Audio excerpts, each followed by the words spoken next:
For our second reading of the day, tingnan naman po natin kung ano po ang makikita natin sa second reading of the day. No? Yan. Tingnan po natin kung ano po ang makikita natin sa second reading of the day today.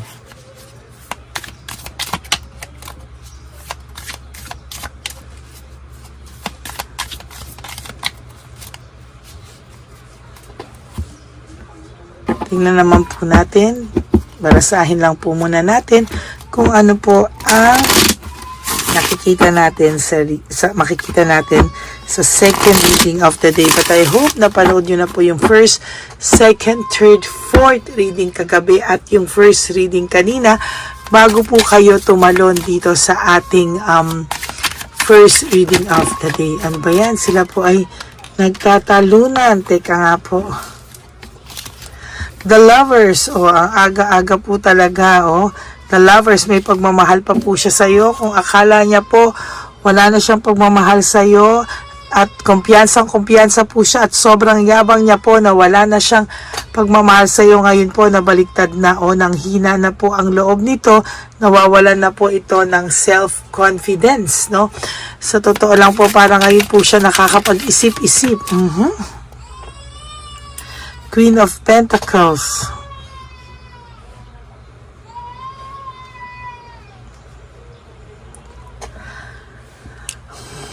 Ikaw po ay isang mabait, mapag-alaga, at talagang medyo matured ka pong humawak ng relationship, no?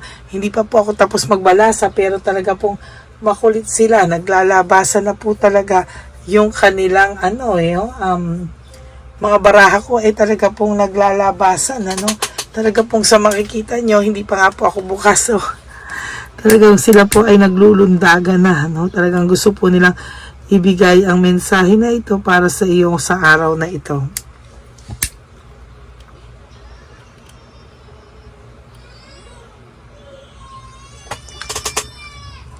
Bakit kaya? Saglit po, ha? Tayo po ay nag-aano pa lang talaga, pero talagang lumulundag na yung mga baraha, no? Parang gusto na po agad nilang sumali sa iyo at talagang iparating sa iyo ang mensahe, no? Okay. Yan, sige po. Tingnan po natin. Okay. So, ikaw po ay masyadong naging mabuti at mapagmahal sa kanya. Ngunit sa kasamaang palad, no? Siya po ay, naghuhulugan na talaga, no? Ayan, wala pa po siyang initiative, wala po siyang magawa ngayon. Naiisip niya po lahat ng kabutihan mo, naiisip niya po lahat ng mga ginawa mo sa kanya, no? Pero hindi niya po ito malunok, hindi niya po malunok yung kanyang pride and ego. Talaga pong pinanghihinaan po siya ng loob. Oh my God, the world in reverse. This is all about failure. Yung buhay niya po ngayon ay kabaliktaran sa pinangarap niya, no? O sa inakala niyang buhay, no? Akala po nito, sabi ko nga po sa inyo na mas magiging okay yung buhay niya, no? Mas magiging maayos, mas magiging lahat ganyan sa buhay niya, pero sa totoo lang po, hindi po, no? Naging mas mahirap po sa kanya yung mga nangyari ngayon, at sa nakikita ko po sa kanya ay hindi po talaga siya maayos, no? Hindi po maayos ang buhay niya ngayon, at technically po, itong tao po ay puno ng regrets, no?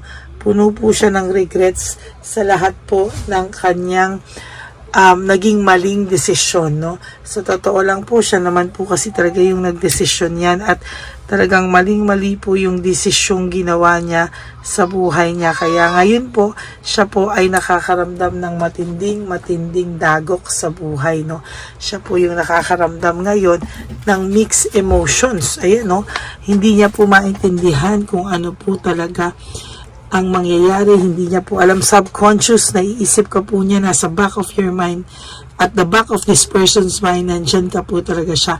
And alam niya pong niloko ka niya, alam niya pong nasaktan ka niya, and meron po siyang dissatisfaction sa naging resulta nito.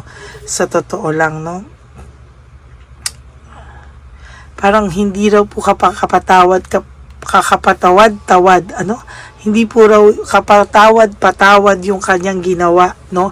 At talagang alam niya po sa sarili niya na mahirap po para sa tulad niya ang patawarin, ano? Hindi daw po ganun kasi kabilis magpatawad. Pero alam mo po, mabait ka. Alam mo po ito, makita mo lang yung sincere apology nito. Talagang maramdaman mo lang. Talagang sinasabi ko po sa iyo, no? Baka madala ka pa nga po no? Marupok ka pa po, no? Na-stuck po siya sa isang sitwasyon na hindi po siya makaalis. Marami po siyang mga sitwasyon na hindi po siya makaalis, no? Talagang na-stuck po siya sa sitwasyon niya ngayon. Kahit po hirap na hirap siya, ay hindi po siya makaalis kung ano man po ang sitwasyon nito sa ngayon. Ayan po, may betrayal pa nga akong nakikita na very dissatisfied ang taong ito. Napakadami niya pong problema, failure. Sa dami po ng problema nitong taong to, hindi niya po alam kung ano po yung gagawin niya. No? As a matter of fact, itong tao pong ito ay pikon na pikon sa kanyang buhay. Hirap na hirap siya sa buhay niya and hindi niya po alam kung ano po ang kanyang gagawin. Mga first steps, mga kung ano man ang pwede niyang gawin para umayos yung buhay niya. Kasi yung lahat po ng pinangarap niya without you, lahat ng paninira niya sa'yo is very unrealistic, no? Kaya ngayon po siya ay nakakaramdam ng sadness kasi siya po mismo alam niya na kung ano po yung paninira niya sa'yo ay sumobra, no? Naiisip niya po naiisip niya po lahat ng mga masasakit na salitang sinabi niya sa'yo. Nagre-replay po yan lahat sa kanya sa ngayon, ano. Hindi niya man po gusto pero talaga pong sabi ko sa iyo, itong tao pong ito nagre-replay po sa kanya over and over again kung ano po yung nakikita niya talaga na mga mali na nagawa niya sa iyo, hindi niya po makalimutan. Nagre-replay po sa kanya ng nagre-replay. As a matter of fact, hindi po ito nakakatulog.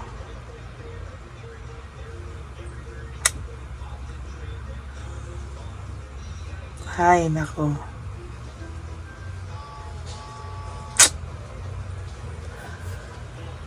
Ayan, no, talaga pong hindi niya po yan maayos-ayos, no. Sa totoo lang po itong taong to ngayon ay nag-iisip siya na gusto niya mang lumayo, gusto niya man umaksyon, pero marami po siyang dissatisfaction, ano.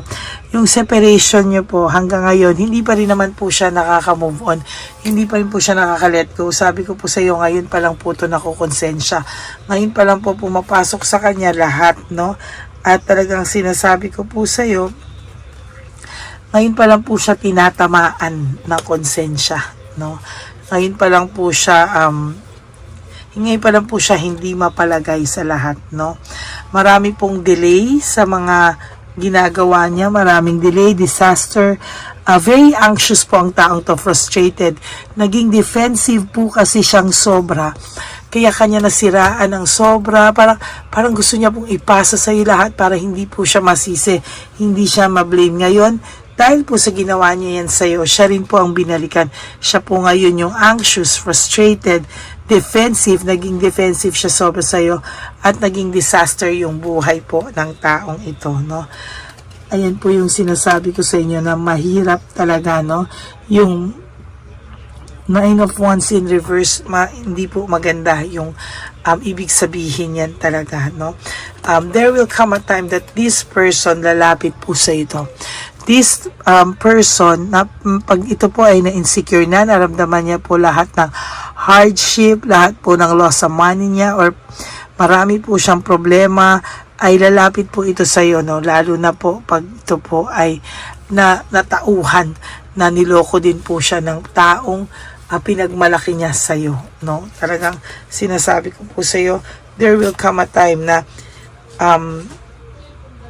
hindi niya na po yan maaayos. Very impatient po ang taong ito sa ngayon.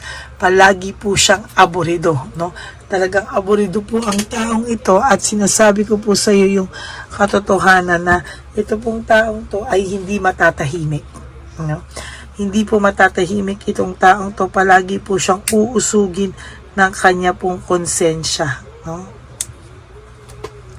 palagi po siyang uusugin ng konsensya niya, at sinasabi ko po sa inyo, hindi po ito magiging maayos yung pakiramdam niya for the next few days, for the next few months, for the next few, talagang hindi po, no, hindi niya po kakayanin na siya po ay magbago talaga sa mga susunod na panahon, no.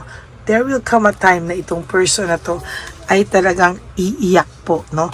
Iiyak po yan sa iyo sa harapan, at there will come a time magsusorry po yan sa iyo sa isang araw na hindi mo sinasadya. Why?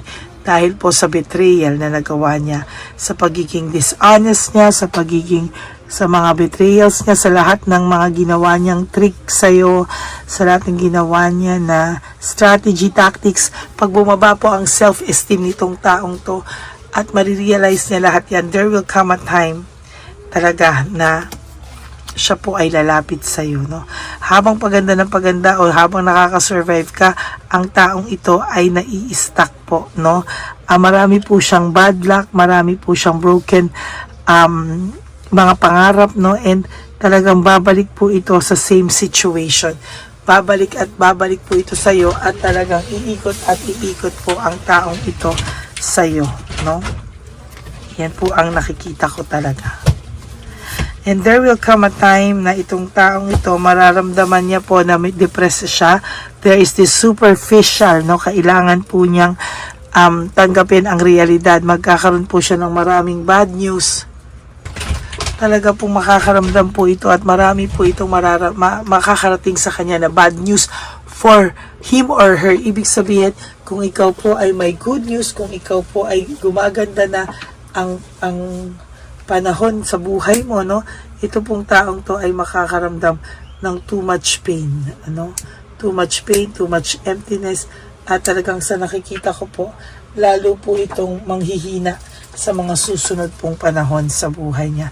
There will come a time that this person will suffer, no, magsasuffer po ito dahil po sa lahat po ng suffering na binigay niya sa iyo. There will come a time that this person, siya naman po ang magsasuffer, no?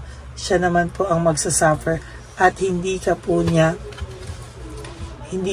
talaga masisisi na nagkaganyan ang kanyang buhay, no?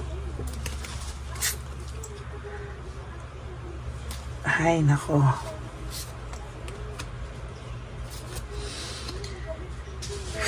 Undecided pa po siya sa mga mangyayari sa buhay niya, no? Very undecided, very moody po itong taong to recently.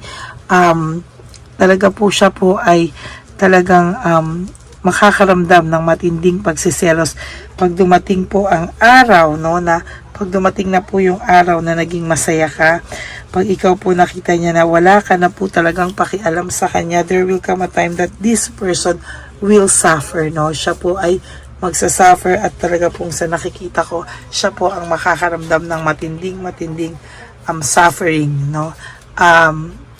Hindi na po niya makakaya, at talagang dadalhin niya po ang marami po siyang obstacles at saka insecurity. Marami po siyang mararamdamang ganyan dahil po sa lahat ng paninira niya sa iyo, no? Itong person pong na to ay walang pakialam nung umpisa. Very naghahanap siya ng adventure, action, naghahanap po siya lahat, pero ngayon ayan ang nangyari sa kanya, no? There will come a time na itong taong to ay magkakaroon ng setback sa buhay niya, no? At talaga pong iisipin niya ano po ang nangyari sa buhay niya. Ngayon very undecided siya, wala pa siyang mapagdesisyonan, pero there will come a time that this person will approach you, at talaga pong sasabihin ko sa iyo, talagang magmamadali po itong taong ito dahil magpapanik po siya talaga, at talaga pong excessive force, no? Talagang yung movement niya po talaga ay talaga pong bibilisan niya po, no? Aagawin ka po talaga nito pag ikaw ay nagkaroon na ng iba. So that's it for your second reading of the day. I hope na naka-resonate po kayo.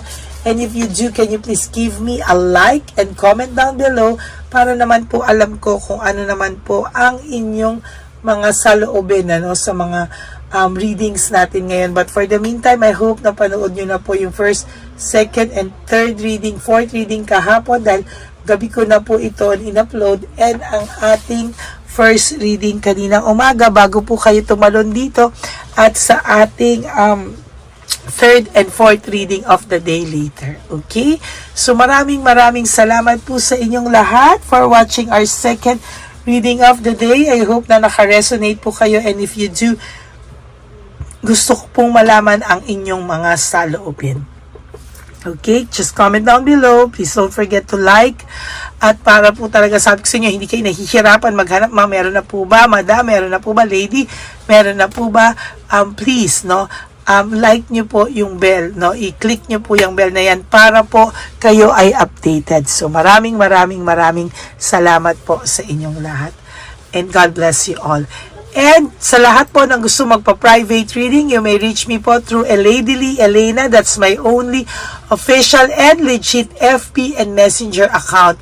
At ganun din po, no, nilabas ko din po dyan ang fake na Lady Elena kung saan siya po ay nang-i-scam ng mga tao, nanghihingi po ng mga dollars at kung ano-ano pa. So, careful po kayo, ha. Wala po akong PayPal, wala po akong kahit na anong sinisend na link. So, paki-report nyo na lang po yan.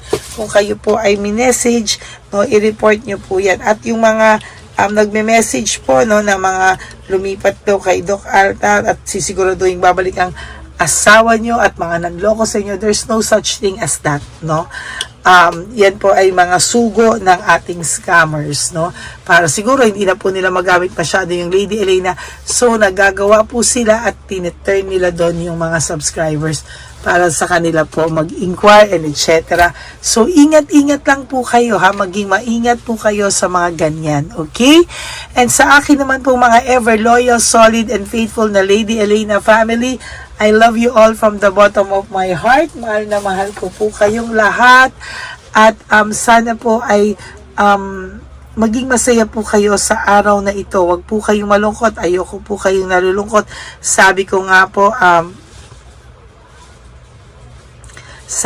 po sa inyo, ha, ay you have to wake up today. You do 3 things that will make you happy for today. Don't forget to skip mass. Huwag po kayo mag-skip ng mass. Don't forget to attend mass at huwag nyo pong i-skip. Yan, para mali na sabi ko. And prioritize yourself. Be grateful that we are still alive. We are healthy. And marami po tayong bagay na dapat ipagpasalamat sa Diyos, no?